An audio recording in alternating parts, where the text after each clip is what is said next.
We're going to open this discussion with a few lines from Rudyard Kipling.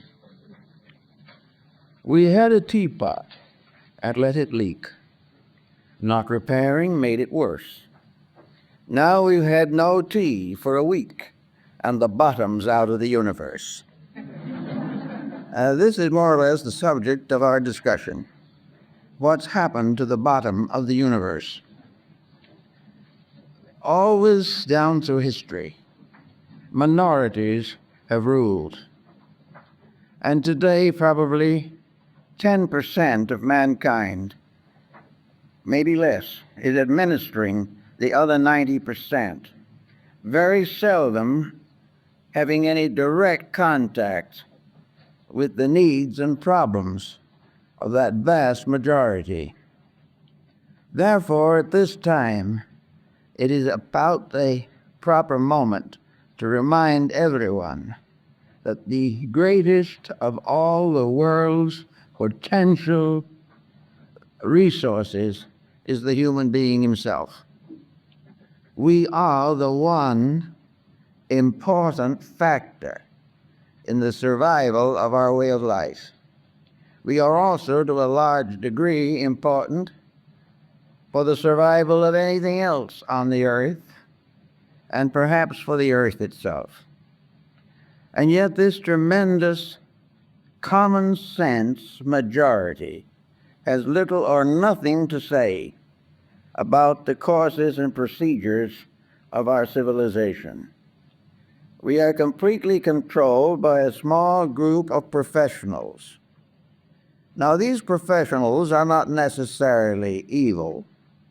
They are not necessarily foolish, but they are not in direct contact with the world they serve. They have gradually isolated themselves in ivory towers of intellectual superiority and gazed down rather benignly, if at all, upon the world which they are supposed to regulate. They are simply incapable of the job. In the last 50 years, we've had the greatest advancements in science and education the world has ever known, and we're in the worst condition it has ever been in. It is because our entire attitude toward survival has very little basic contact with the essential humanity which it is supposed to guide, direct, and advance. There is a new humanism that is coming up, which it seems to me is well worth consideration, and that is the dignity, right, power, and authority of the folk.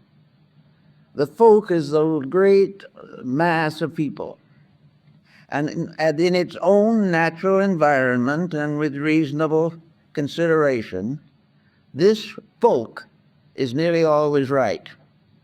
There is some basic value there, which expresses itself through the simple and natural interests of average persons. The average individual wishes to be a good parent, a good citizen, and a good child. He wants to live in a happy environment. He does not really cherish animosities. He is not addicted to the desire to be killed in war, nor is he intentionally dedicated to an industrialism which gives him no opportunity to be a person. So all these situations mean together that the leaders are out of touch with their followings, and the followings, for the most part, have lost acceptances of their leaders. We do not want the condition to continue as it is. And yet, to not allow it to go on, we must search for new resources of solution. At the present moment, we are depending upon science to develop the nuclear resources of the world, but they have found no way of disposing of the nuclear waste which threatens to destroy us all. Thus, an attitude which permits this to occur, that exceeds or excels its capacity to dominate the consequences of its contacts and contributions, is simply no longer suitable to leadership. There has to be changes. And these changes can only occur when the human being realizes his inalienable right to be human, and that he has within himself potentials that are far more real than any of the intellectual superstructure upon which he depends today. Man internally is part of the universe. He is part of the enormous diffusion of energies. He is as much part of the great plan as a star or a meteor or a comet. If he can go within himself far enough, he can find the laws of his own survival. But he has refused to have the opportunity to have this researching within himself. The moment he arrives in this world, he comes under the influence of this strange leadership of infallible errors with which we have all been afflicted.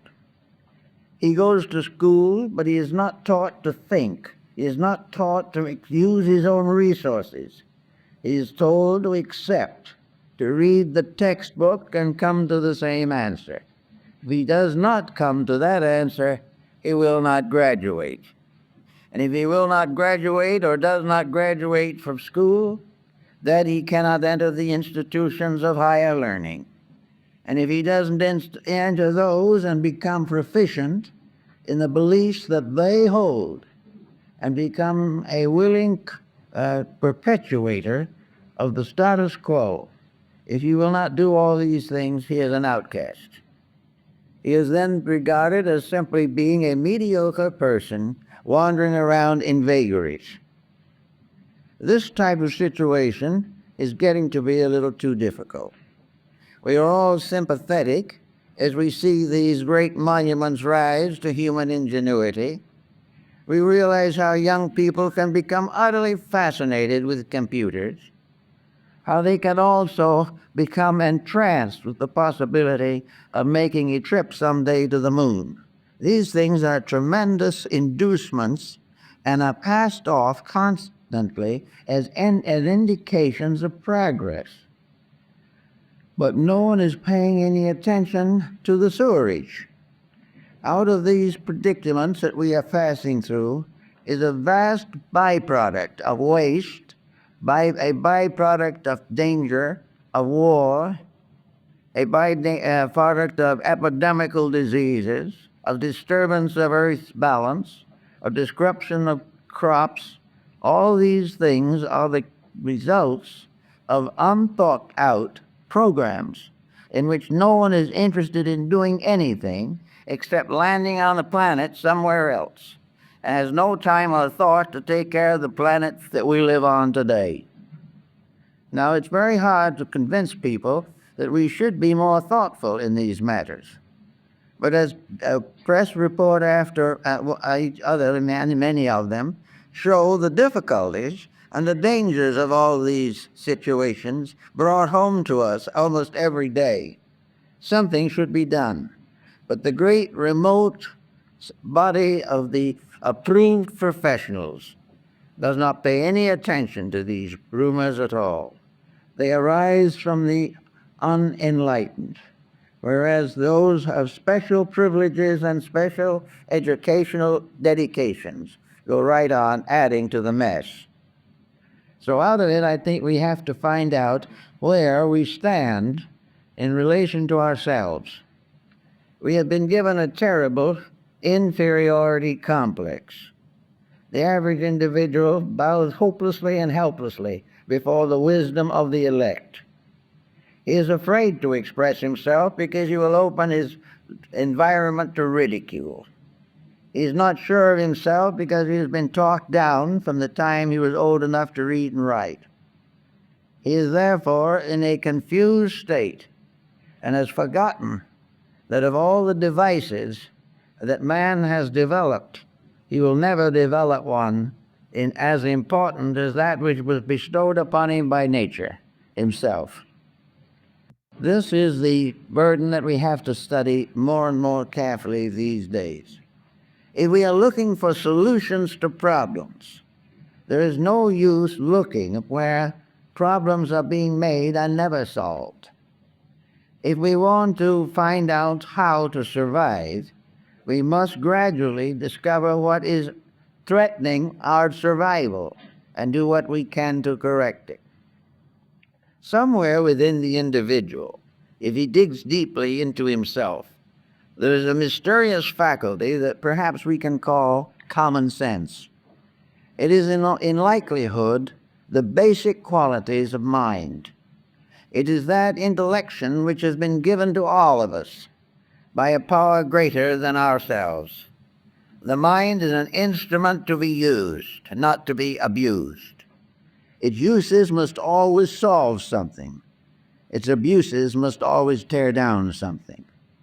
Now, the mind being a mysterious instrument which no one has been able to accurately define, and our higher professionals do not even attempt it, because to do so they would be forced to examine causes and factors they wish to ignore.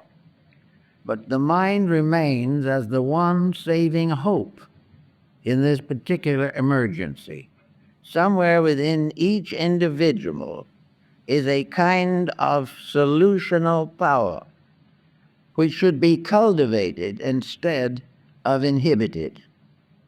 The moment we find that a child has a mind to think with, we should help it to think with that mind. Thinking is very different from accepting somebody else's thoughts. Thinking is not to be gained simply by reading a textbook and agreeing with the author, or, for that matter, disagreeing with the author. The real fact of the matter is that every effort today is made to prevent the actual active positive use of the mind. It is being cultured to become an instrument. We are trying to make the mind into a robot. We want to have a mind that will serve situations that are essentially false. We want a mind that will agree with the prevailing policy, even though that policy is going nowhere. Actually, therefore, each of us must become capable of using the mind with which we have been endowed by a light greater than our own. Actually, the tendency to break away from the conventional and the conservative is growing every day. We are more and more aware that we are the victims of something that is not right. We realize as we stand closer and closer to the possible wars of the worlds that have been well dramatized in motion pictures, we know something is wrong, or these conditions would not and could not exist. They do not exist because humanity as a group wants them, or that they serve humanity in any way. They have continued because small groups of ambitious persons want to play chess with the human destiny. They are not concerned with trying to solve problems. They are inclined only to consider the possibility of further advancements in some highly specialized structure of munitional warfare. They are interested only in digging in and finding more abstract theories which they can turn to the advantage of limited groups. Now, these minds have formed a partnership, or if they haven't formed it, it has occurred naturally, with other walks of life, which feed into this monopoly. These other walks of life, for example, one of them is the psychosis of wealth. They have tried to make every human being subservient to a colossal ignorance simply by offering a reward. They have taken the attitude that if we will follow the leadership of the self-appointed leaders, they will help to make us rich, will help to make us famous, and will help us to become dyspeptics, or in one way or another destroy the body in which we live. Actually, we are told that if we think for ourselves, we will be poor. If we think as we are told to think by the elect, we may retire as vice presidents of some monopoly and have a grandfather's flock presented to us in recognition of 45 years of faithful service. My uncle got one of those flocks. But these years of faithful service, what did it do to him? It destroyed in him the entire structure of individual creativeness. He did what he was told. He went to office every day. He followed the rules exactly. He had a fair living and was able to support his family. And he passed out of this life at the end of 83 years without actually having thought anything through for himself. He had no idea of the kind of world he lived in, and for him, pleasure and success was to be able to take a ride in a sailboat. Now, this is what has been gradually happening. The sailboat has now become a yacht, a land yacht, and living has now gone into the multiple figures, so that the elite can hardly get by on $1 million a year. But with all this money, what is being solved? Nothing. The individual in his wealth goes down to sickness and death, and the more money he has, the more extravagant his death will be. So we are in a bind. And those who are supposed to get us out of the bind are getting us further into it. So the problem arises that more and more there are rebellions, revolts, revolutions, in which individuals are tired of the way we are mistreated by those who are pretending to be our superiors. We are not referring now to political superiors. We are not referring to those who become dictators or to those ragged and rugged generals who lead bandits through the hinterland. We are referring more directly to the type of leadership which, under one guise or another, prevents us from growing out of the disasters which have been created for us. Now, they will almost always say, of course, that we made these disasters for ourselves. There was no reason why we couldn't have lived well in spite of the upper crust with its eternal problems. The answer to the thing is, it doesn't work quite like that. The moment we fail to conform, we are penalized. It is not a case of where we are better off by trying to be ourselves. We are told, and it is proven to us, that if we break the pattern, if we do not follow the mistakes of the ages, we will be in tragic conditions now, and there will be no remedy. In other words, if we want to go out and beg for world peace, this is a kind of treason for which we will be penalized not only by the leaders, but by those whom they have indoctrinated right down to members of our own families. The whole situation is out of hand. But inside of us, there is still this humanity. There is a power inside of the person, which is the only possible solution to the problem. Each child coming into the world should regard it as an inalienable right that he has the privilege and the right and the inalienable need to become a person, to think, to use the faculties that he has gained fresh in other previous embodiments. Certainly he comes into the world capable of a contribution. But in order to make that contribution, he must now go through an elaborate process of having his individuality killed and being forced to recognize that individuality is dangerous to all of the material advantages which he hopes to gain from life. There was one comforting thought, however, and that is that these advantages that he is suffering so much to maintain are themselves failing. And by degrees, every advantage is being wiped out by a corresponding disadvantage. which threatens the survival of the race. Back somewhere in the old days, we wonder sometimes how civilization started. How did we begin this strange, furious, and complicated journey down through time? Who started it off? And where in the world did the great foundations of our knowledge come from? Who were the first scholars? Who painted the first picture? Who wrote the first piece of music?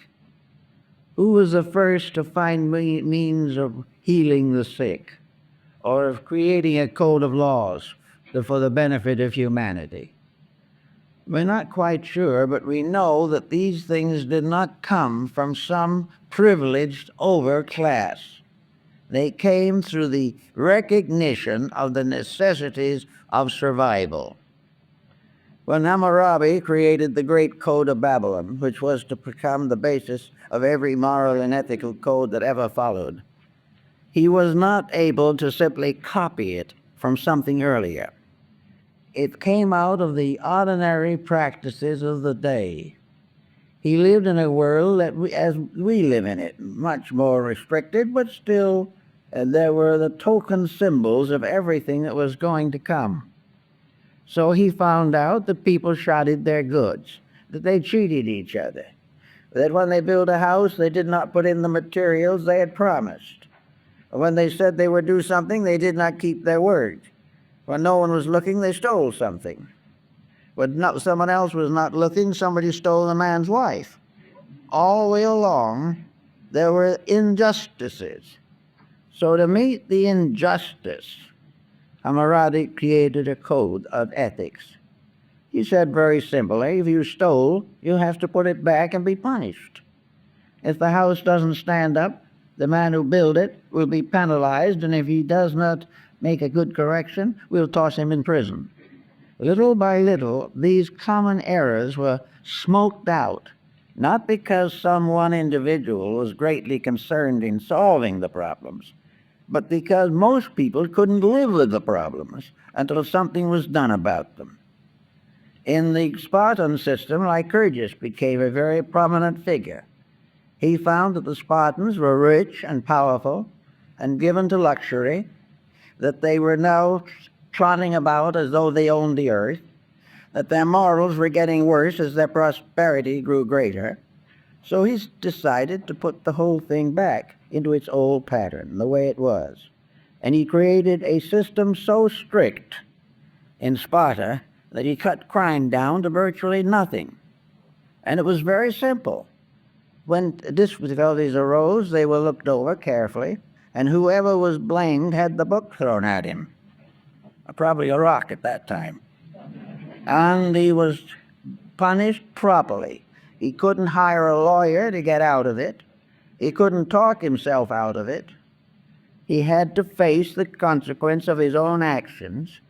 And also, Lycurgus made self-discipline and the curtailment of luxuries the basis of national strength. Now, we don't particularly want to follow his example, but it doesn't seem that luxury today is improving as much. In fact, we are now suffering from all the ailments that Lycurgus decided he was going to cure. And for 500 years, he did cure them. And after he was gone, the process was continued, and for a long time, Sparta was more or less a well-disciplined, orderly, low-crime country. But of course, that was long ago. We are supposed to forget these things and not to realize how our forebears solved problems. The great intellectuals tell us, oh, don't worry about the past. We've outgrown all those homely laws. They'll look to the future. And now people are beginning to look toward the future. They don't like what they see because the future doesn't look very attractive. If, however, we realize that back in those days, when the tribal chieftain made the rules, when some oracle spoke the decisions of state, and where all the legislators bowed before the altars of their gods and depended upon divine support for the perpetuation of their priestly and princely activities. Things were quite a bit different. They were never perfect, but there were things that were happening all the way along that could have helped. In the midst of all of this, we also had the Mosaic Code. Now, Moses was not a graduate with a Phi Beta Kappa P. Moses was a wandering shepherd. Jesus never went to the university, but his rules, laws, and principles were greater, more noble, and more enduring than all of the accumulated intellectualism of the last 2,000 years. And out of it all has come a tremendous moral influence on mankind. Between Moses and Jesus, the foundations of the morality of the West were established. Both of these were simple persons, comparatively unknown in their own time, not leaders of any particular branch, but persons who had discovered the power of the individual to be right and what that power could do in the long run of human destiny. So we have these codes, but as they interfere with our present programs of progress, we have a tendency to deny them. It is easy for the intellectual to refer to the mythologies of religion. It is very possible for the physicist to assume that the idea of God is an escape mechanism of the unintelligent. But at the same time, this escape mechanism was an escape, and the situation we're setting up doesn't seem to have an escape. We do not find the answers. We do not find something better to take the place of that which has been gradually run down by sophistry. We are not solving these problems. There are trends, however, showing up, and I think perhaps our international situation is going to contribute somewhat to them, in which the facts are becoming undeniable, and where we are no longer going to listen to the type of thing that we have been hearing for so long. We're not going to allow education to simply prepare us to be animated robots, that we are not going to fall into the old patterns and stay there forever. Even 50 years ago, we had mental freedoms that we do not have today, and our debts were much lower than they are now. The efforts to pass on a sophisticated theory of life has dismally failed. It was discovered, and this fact was clearly proven in the recent effort of the People's Republic of China to make the great leap into futurity. They made the leap and fell flat on their faces. It was a complete dismal failure. They had decided to cut off forever all relations to the past. They were not going to listen to the sages of old anymore. They were going to become completely emancipated. They were going to live only for the future, under the dictate of a small group of politicians.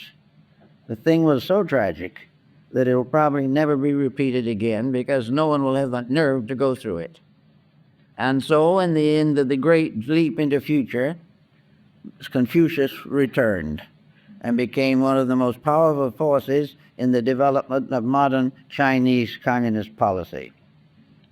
The same happened in the Tibetan misery. The Chinese themselves are now apologizing for it. All of these great moves, these tremendous upsurges of power, this determination to conquer somebody or destroy them, this willingness to sacrifice men, women, and children for the advancement of some kind of political theory. This type of life is not productive of anything except distress. Now, we are not in the moment likely to have a grand emancipation from all this, but we can and do sense the need for an approach that is more basically sound. If, as individuals, enough of us can live this better approach, it will certainly affect the survival of the whole race. Because if a small group can get the firm establishment of realities, they can create a tremendous influence, because these realities are what everybody hopes for, everybody longs for, and everybody believes in, even if they have been told not to believe. So we take each person, we say, now, inside of us, there is a governing power. A governing power that, if we give it a chance, will carry us with reasonable security through the days of our years. This is something that we are born with. And if by some circumstance our previous karma does not make this very obvious, then we must find the fact that an embodiment or an incarnation in which we are unable to control negative factors in our lives, this incarnation bears witness to unsolved problems of the past. It means that the person who has a disposition that is difficult, unpleasant, or unstable must work harder, because it is the evidence of previous mistakes. It is the evidence that this individual has lived by compromise for a number of embodiments, and finally cash karma has caught up with him. And he has to, for his own survival, work that much harder to prove that he can conquer his own mistakes.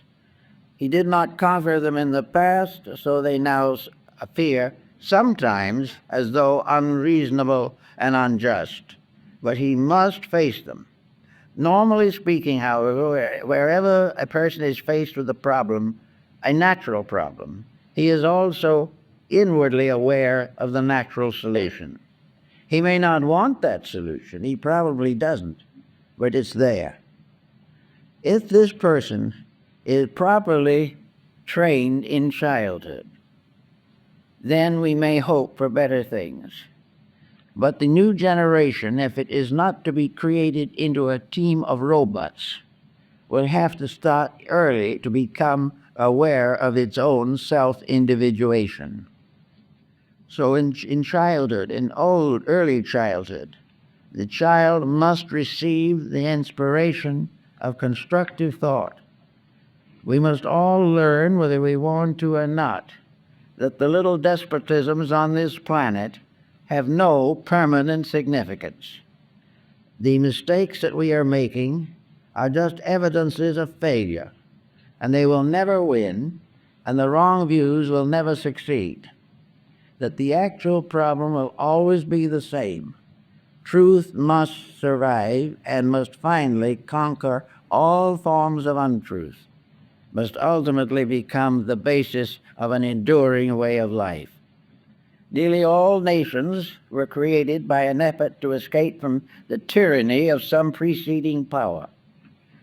After a while, the new nation becomes a tyrant in its own right, and so the miseries go on until we begin to search for the cause within people. Now, in the last 60-some-odd years, I've known a lot of people, and I worked with a good many of them in one way or another to try to help them to straighten out the problems of internal living. Most of these persons are in a daze. They do not know why they are suffering. They do not know what they have done that was wrong, because all they have done is what everyone else is doing. And this in itself makes it right, although everyone is in the same trouble. People do not like to realize that when they live badly, simply because others do, they must sometime face the sorrows that those others must likewise face. The person has to gradually work for an individual integrity. Now, we may say that most people today are not strong enough or enlightened enough to work out an elaborate plan of personal salvation. This was known and has always been known, and it's because of this that the sages and prophets have come to mankind.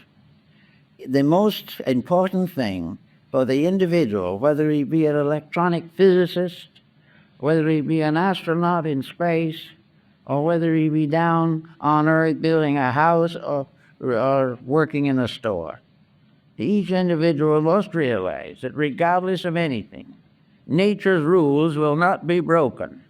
And the most important of these rules that we can recognize today are the Ten Commandments. That there is no way of breaking them successfully. That no scientist has ever been able to create something to take their place. He can ignore them, he can deny them, he can write violently against them, and yet they operate and he fails. Therefore, we have these commandments, which have more or less come down to us as family truisms. They're available to everyone. And so are the teachings of Christ, the teachings of Buddha, the teachings of Pythagoras, of Plato, of Lao Tzu. All of these teachings are basic. There is not one of them that came from an academic source. They all came from a dedication of an individual internally enlightened to the service of his fellow men in trouble. Therefore, there's no evidence that great scientific achievements will ever take the place of the Ten Commandments, or can deny them, or can create a civilization that can endure without them. Yet today, to most part, religion, which has become associated with these problems, has difficulty in surviving the pressure of science. The only way in which it has been accomplished at all is that religion itself has highly modified its own beliefs and goes very lightly under the subjects of the Ten Commandments, allowing more and more freedom of the individual and the greater hope of vicarious attainment, that the individual will ultimately be saved, not because of his virtues, but because of his memberships.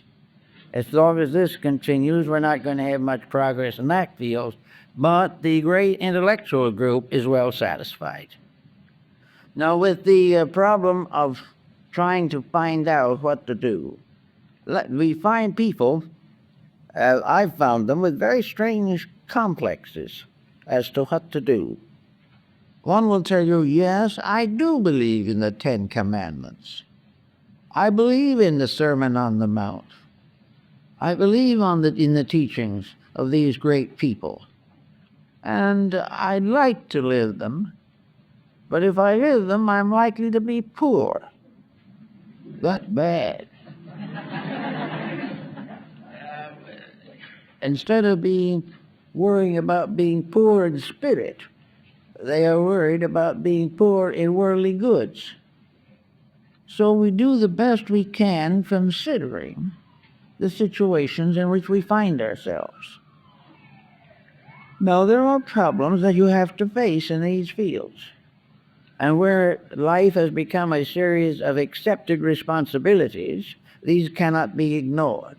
But there can be a series of improvements over long periods of time that can not only influence the person, but his descendants and those in the community in which he lives. The problem of the person not being able to keep all of the commandments does not justify him in trying to break all of them. He has the right to improve what he can and the best he can. He can have the right to prove that he is conscious of the needs of the societies in which he belongs. He can prove that he recognizes the importance of quiet living, that he does not consciously or intentionally break the rules simply to gain luxuries that he does not need and which in likelihood will turn against him. And nature, in working with luxury, has a lot of tricks up its sleeve. The luxurious individual with more money than he knows what to do with and very little thought about how to do anything, this individual with more money is in a condition to destroy himself more quickly and more effectively than if he had less means. Money can become the basis of the complete degeneration of character. It can afford all the dissipations which are no good for it. It can overlook all the natural social responsibilities which people of less means share. So wealth becomes a punishment unless those who possess it are able definitely and completely to dedicate it to the common good of all mankind. Anything else is going to simply make life difficult for themselves. So wealth is not a reward for wisdom. It is usually a reward for selfishness. And nature does not agree to this. As though in one way or another it is forever penalizing those who break the rules. Another type of thing that the could use perhaps with advantage is the idea of living in honor with family. Honor the father and the mother. This is, of course, practically ceased in a highly intellectual civilization. No one has time to honor anything, only time enough to remove all possible obligations and responsibilities and live as free as they can. Therefore, family, for lack of that, for lack of the little horseshoe nail, the nation was lost. Because, as Confucius points out, when the family fails, the entire empire is ready to collapse. So as more and more homes fail today, more and more troubles accumulate. Juvenile delinquency, crimes of all kinds, vicious misuse of funds, all these things, unreasonable fees for various services, all represent the failure of ethics to control. When ethics fails, evil moves in, and everything that is corrupted ethically will ultimately corrupt the society to which it belongs and fall in dismal failure amidst its own corruptions. So, the old rules were tested by the trial of ages. They were not brought down by some small group of superior persons. They were part of the human experience. Now, we have built ourselves now one of the most intimate human experience situations that it is possible to imagine. It is becoming obvious that human experience is telling us that we're in serious difficulties. Now, this does not mean that every individual is going to be destroyed by the common troubles of his day. The scripture also tells us that no thousands can fall on the right hand and thousands on the left hand. The just man shall not be moved. If we are right, we are protected by the one armament that will hold, rightness. If we are right, we will achieve what is necessary, and we will arrange or set the foundation upon which our future embodiments will function. Now, if we could hope, as the materialist does hope, with very little scientific proof to support him, that when this world ends as far as we are concerned, when we come to the end of this small span of life, that we shall cease to exist forever, that no one will ever know or care what we did, and we will never know what happens to the world we leave behind, because there won't be any more of us. This is comforting to the individual who believes that in this way a bad conscience can be absorbed into oblivion. But we aren't sure of this. In fact, it is becoming more and more reasonable to assume that the human being is a reincarnating creature, that he has lived before, and in the living before made some progress and some mistakes, and he will live again to make some more progress and correct a few mistakes. The whole situation, therefore, rests upon a different foundation. The individual is never going to escape the weaknesses of his own nature except by correcting them. Now, the philosophical insights do not warn the person that a terrible perdition awaits him. He is not going down to some horrible inferno to be tortured to death forever, while glorious Christians on a bridge of love wish him luck. The situation is not this at all. The individual will have to face the consequences of what he's doing now, and death is not going to end any part of his inner life. His inner life is a stream flowing from embodiment to embodiment. and to the degree he unfolds and strengthens it now, he will have a better time. And the improvement will begin now, but will not end now. And the achievements that we make in the terms of dedication and integrity will be with us forever, because we have lived better. And because we have lived better, and because we are better people, the better world will slowly emerge from this confusion.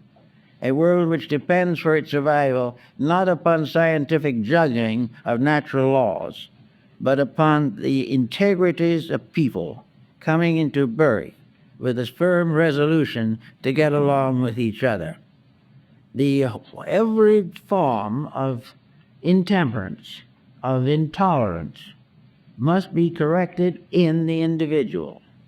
Now, if we suppose that with some terrible catastrophe, a large part of humanity should be wiped out, well, the real answer to that is that nothing is wiped out. That the individuals who apparently leave here will be somewhere and will be back in due time. And they will live then according to what they did to cause the trouble or what they sacrificed in the hope of curing the trouble. The individual's integrity is his only security. It is the only thing that can surpass in strength and significance the small laws of security which we have in this world. So I like to think that in the new idea of humanism, that we will have one humanity functioning forever, or at least for all available reportable time. Nothing is forever except foreverness itself.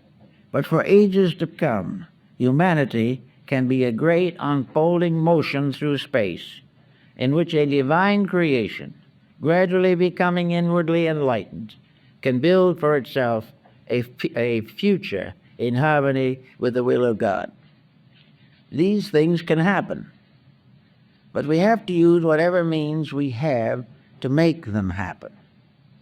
We know, for instance, that most people have a tendency to be good-natured, and that the majority of them assassinate this tendency every day.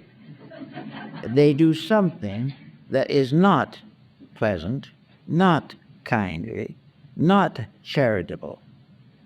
In this quiet charity of ours, jealousy pops up, and we're sorry afterward, but we said a lot of mean things, and as one told me, I'm sorry I said them, but I'm glad the other person heard him.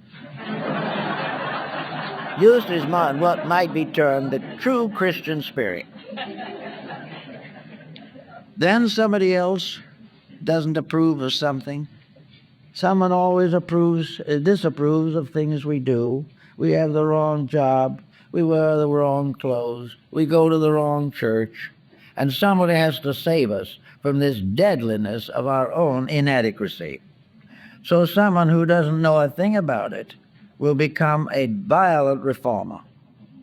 If by any chance we prefer our way to the recommendations that this other person makes, then the other person is righteously indignant. They have been denied the right to save us. And so another feud starts. Everywhere people get all worried about something. They're worried about the church that friends belong to. They're worrying about the race that children marry into. They are worried about the job they have. They are worried about the politicians they have and would like to vote for someone else. When they do, they'll keep right on worrying. So people are all upset, and the natural kindliness of the soul has no chance to express itself. This is the reason, probably, why monastic orders sprang up in different religions, and those who wished to live the good life simply separated themselves from society, retired into a convent or a monastery, and remained there, spending their lives in prayer and meditation.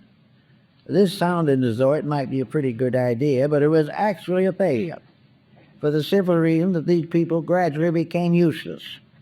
They did nothing for anybody except try to save their own souls, which was a mistake. The whole of humanity is built upon an idea of cooperative comradeship, everybody helping everyone else to fulfill their proper, reasonable, and honorable desires. So in true, the idea of true humanity, modern humanity, is a cooperative, a process in which the problems that arise are solved by the people who have them. Imagine what it would save in the terms of money if we could all solve our own problems, rather than spend elaborate sums in order to have professionals try to solve them for us. If we could take care of the little differences that come up, so that we have no longer lasting grievances, we would have better dispositions, there would be fewer heart transplants and things of this kind, because we are destroying our own dispositions and our health by our attitudes. So if we want to try and get into this better world of the future, we all have the right to be right. We have the right to do the thing as it should be done, regardless of how other people do it. We have a right to be kind even when others are unkind to us. We have a right to be honest while we are being cheated. We have a right to be patient while things go into confusion. We have a right to become bigger than circumstances. Until we are, circumstances will continue to press down on us with an almost irresistible force. So we have the right at all times to a strength beyond anything that the world can confer. The strength of a dedicated will is beyond human attack. We can do it. Now, the dedicated will in ancient times sometimes led to the stake, torture, and those kind of problems. Fortunately, those days have more or less disappeared, although some of it seems to linger in the outskirts. But we are now largely safe physically. The main thing is we are ridiculed and we are penalized if our attitudes are not in harmony with the times we live in. This type of penalization, however, is becoming so general that there is a tendency for those so penalized to unite, organize, and stand for their rights. Little by little, the policies of entrenched minorities are being broken down by the people whom they have failed to protect. And little by little, the great power of the many is being restored. The main problem now is that the many will have something constructive to offer. The only way in which the many can really solve the problem is to release native intelligence, to become capable of common sense, a mysterious faculty which is in short supply and in eternal demand. The common sense tells us the facts of things, unvarnished and free from all the promotion, public relations, and salesmanship that is afflicting our society. Common sense tells us that we should not spend more than we make. Common sense prevents us from splurging in times when economy is indicated. Common sense tells us that if we live poorly, as Ben Franklin pointed out, we will not have the penalties that we will suffer if we live richly and lose everything we have. All of these points come into common sense. The fact that a person knows that when he's cruel, he's wrong. That he knows when he's selfish, he's wrong. Knows when he hurts other people, he shouldn't. And knows that when he is wrong, he will apologize. And that he will live within his means, and that he will bring to his family or their families all of the ideals and integrities that will help to build them into a closer unity. All of this also demands, whether we know it or not or care for it or not, that each individual shall have some kind of a religious life. A religious life is not a superstition. Materialism is a superstition. The individual who believes that those who have never done it are suddenly going to do it are superstitious. Actually, the great strength and security of humanity is in the inward realization that there is a power that man cannot pervert, and that this power has never been revengeful, that this power has never tried to hurt anybody. This power is a kind of a universal law, benevolent in every aspect, working constantly for the improvement and salvation of all that lives. But this law is real. Those who break it feel it in the form of punishment. They feel this law suddenly standing against them and injuring their private projects and their personal wishes. But if we have one great divine benevolent principle at the source of life, if we can realize this, and if we can survive the skepticism of persons who know nothing about it, we can have a great strength. In Japan, one of the Buddhist sects is given to making pilgrimages of various kinds. And in pilgrimage, the pilgrim walks from one shrine of his sect to another, wearing his broad-brimmed straw hat. And on the straw hat is a monogram, which says that he is never walking alone, that he is making this journey with another, and that other is Buddha. That wherever he goes, whatever he does, the other is with him. The other meaning truth, meaning integrity, meaning righteousness, is with him and always will be. This lack of isolation seems to be very important in some religions and in many Christian sects. The idea that truth is not distant, that the love of God is not something saved there far off in space for the members of one denomination, but that always in everything we do, deity is present because it is the root of ourselves. No one can be alive without deity being there. And when life here ceases, deity goes on with the deceased into another dimension of life. So always having with us the power of infinite good and the power of infinite love, we should be able to do a little better in meeting the daily problems which may cause irritation or dissension. All we have to do is keep the rules. We have to keep the ethics, keep the integrities. We have to be kind. We have to represent our understanding of compassion. We have to be slow to criticize the acts of others because of the mysterious limitations within ourselves. But little by little, we can gradually get to a point where some of the common mistakes that are not only making us trouble, but through us the whole world, we can escape from this net of our own compromises, that we do not have to compromise. We can do it right in the first place if we really want to. Now, people who do not understand these things do not really want to change. I know people whose great joy in life is nagging someone. Nothing else seems to really supply them. But if you took those persons and analyzed them, you would find there's something wrong inside.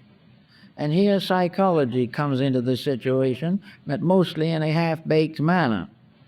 The individual who doesn't like anyone goes to an analyst to find out why, and he gets a definition which is probably essentially true. That he is that way because of incidents in his own previous life, which he have been submerged, and which are now fighting their way to the surface at the expense of his present disposition. This is probably reasonably true, but what do we get as a real solution for this? How is this individual suddenly not going to do it?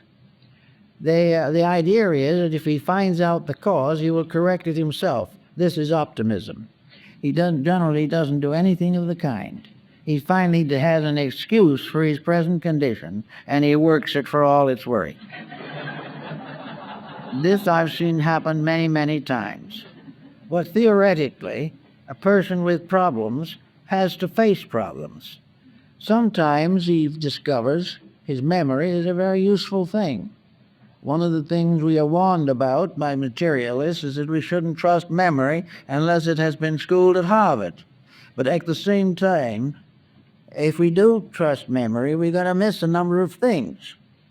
We can remember back to the situations of early life that could very well have caused the difficulties that we have. And these difficulties will keep right on bothering us. And we will say, it's not my fault at all. It was my uncle who was to blame. He's the one who caused it all. Or it was my family breakup that set me onto the wrong path. But if realizing this, the individual can stop and begin to use an alchemistical transmutation of his own remembrances. And if he can clean the mysterious stables of his own memories, he can do a great deal to improve his present disposition. No matter what happened to him anywhere along the line, he can get over it if he really wants to. So he can say to himself, yes, this was my cause of trouble. Now, what is it that happened at that time that in the divine plan of things had to happen to me? Why did I have to go through that? Why does the neighbor have children that are happy and are living together in comparative tranquility, and my family went on the rocks? Why did this happen? Well, there are all kinds of answers, but the substance of the matter is, as we look at it today, that the condition that has been caused is wrong, and that this condition has been allowed to control life and make trouble for the individual maybe for 60 or 70 years. He's never got over his grievance.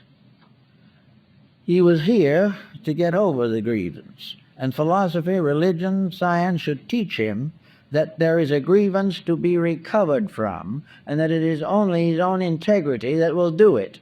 And when it comes to leaning on science for this type of recovery, it can only go so far. It can help to clarify the problem, but no individual can solve it without the use of his own willpower, common sense, and integrity. So we have all these problems that are here to make us learn. We are here to realize that this schooling we're going through is an educational process. Life in this world is not a vacation. It is a period of schooling. It is something in which we have lots of opportunities to be happy. We can occasionally take a nice ripe apple to the teacher if we want to. We can have good friends in school. We can have interesting lessons to learn. But we are here to learn. And by learning, to accomplish the one thing that learning can do, and that is help us to correct our own mistakes. We are going to have to be individuals. We're going to have to be elements in a new type of humanistic society, one in which each individual assumes the responsibility for his own conduct and will keep on assuming that responsibility until his life is devoid of any of the intemperances that cause him to be in trouble. The alcoholic, the drug addict, all of these types of people have simply flunked an examination. They have had an opportunity to do something with their life, and some disappointment, some disillusionment destroyed it. I know one case in which a family was ruined for an entire generation because one of their children didn't do what the parents wanted. Well, what the child wanted to do was not essentially wrong.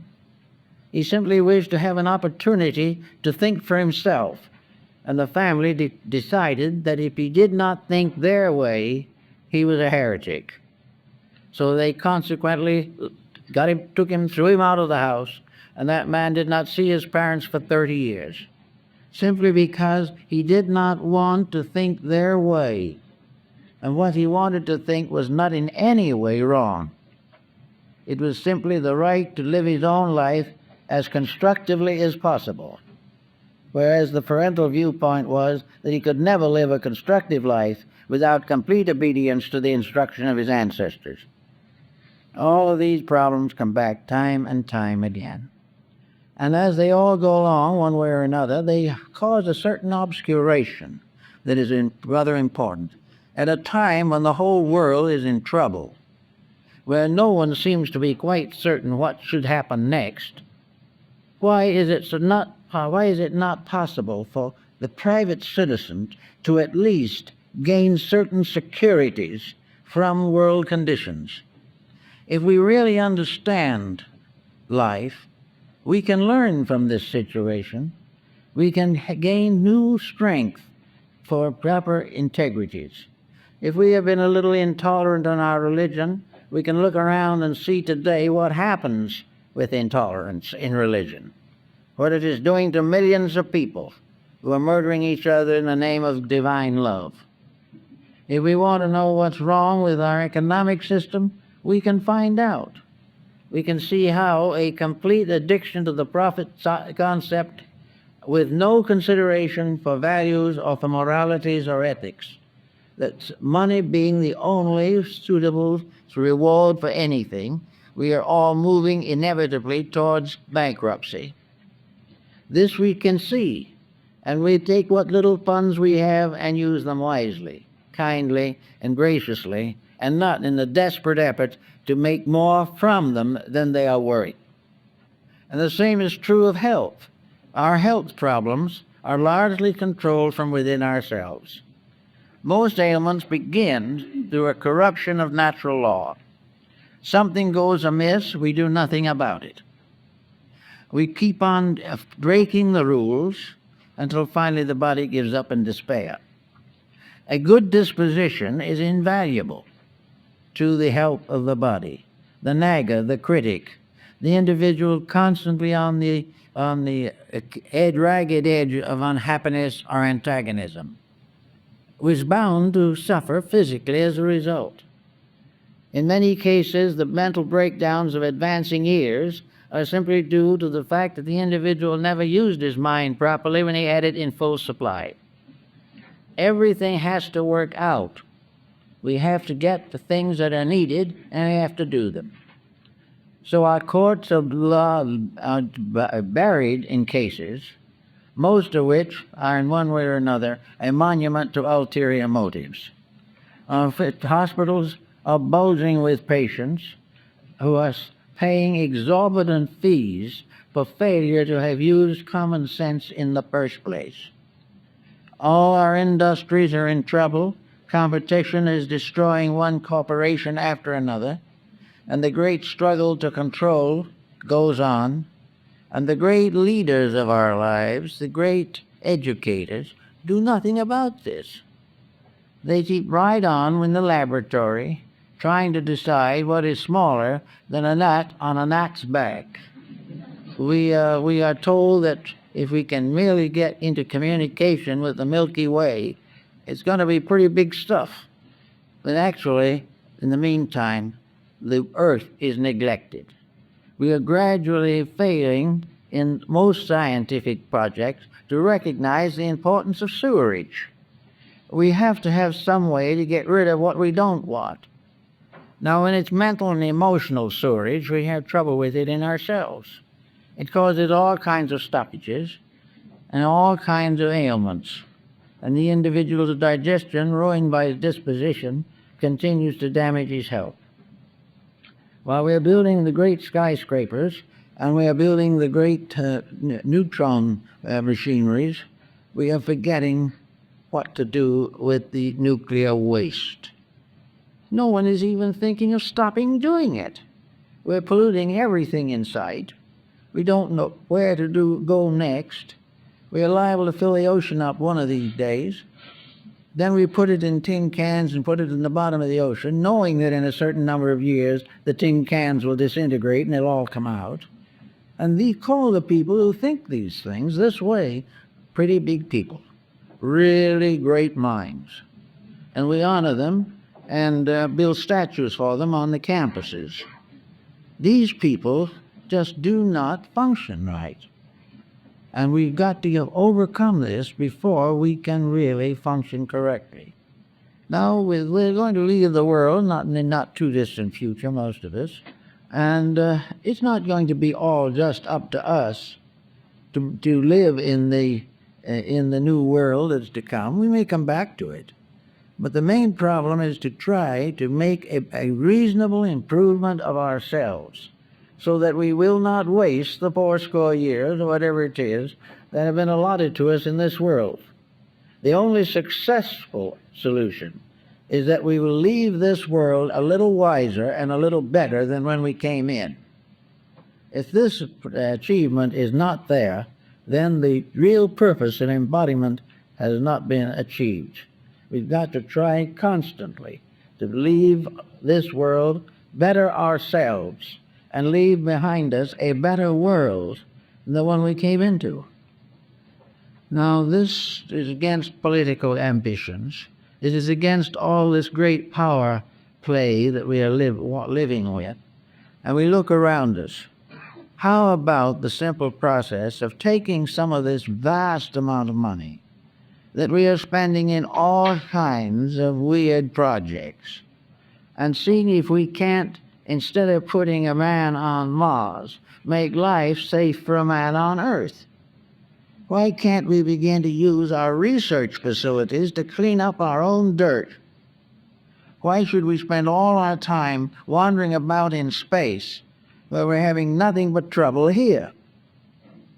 This is something we all have to work on, but it calls for common sense. And it has always been the same. After a certain period of the misapplication of authority, the people rise to solve their own problem. And today there are more and more who are concerned with these problems and who are determined to do something about them. The whole purpose, apparently, of human existence is to make this world safe for humanity. The great science of humanism is the science of how it's done. How can we make sure that poverty, crime, unemployment, and corruption of basic elements and materials, the exploitations of natural resources, how can we be sure that these mistakes are corrected? What kind of a level of intelligence do we have to establish to make sure that life here is saved from the corruptions of selfishness, superstition, and fear? If we do not accomplish this, science has not done too much for us. But if science can now turn and devote itself to the explanation of the reason for humanity, the aims for which we were intended, the plan to which we belong, and will give us a working schedule of self-improvement and cooperation and integrity, and gradually weed out dishonesty, we will all have a much better chance to live. And this is the problem. There is a lot of potential genius in the human being. Most of this is now killed out. The individual is not permitted to become the great scholar, the great philosopher, or the really great scientist, as was the case in ancient times. He is not permitted to be a great artist. You can only think now of painting something that someone will buy. And because of the low level of the customers, his art is becoming more and more deteriorated, and so is his music. All of these things show the decline of values. And at the seat of it all is a great educational institution, with the primary purpose of which should be to perpetuate values, to make them real, to give the individual a trestle board of achievements and plans and programs and projects by means of which each individual in his own way will have the opportunity to live his life constructively and in conformity with natural law. Until these things are achieved, until this is accomplished, we're just going to have trouble. But this new system is arising. Everywhere on earth, people are becoming more and more conscious that the first problem that must be solved is humanity. And that when that is solved and we are all safe and sound, then we can speculate. But until that has been achieved, the attention being directed to other things almost exclusively is dangerous. We have to solve the human problem first. And the only way we can do it is to bring it into harmony with natural law. For nature knows how we should solve it and always has. When we departed from natural law, we got into trouble. When we can go back again and find out where the mistakes were and get the ship of state back on the proper course of life, we will find that things will work out reasonably well. Well, that's it.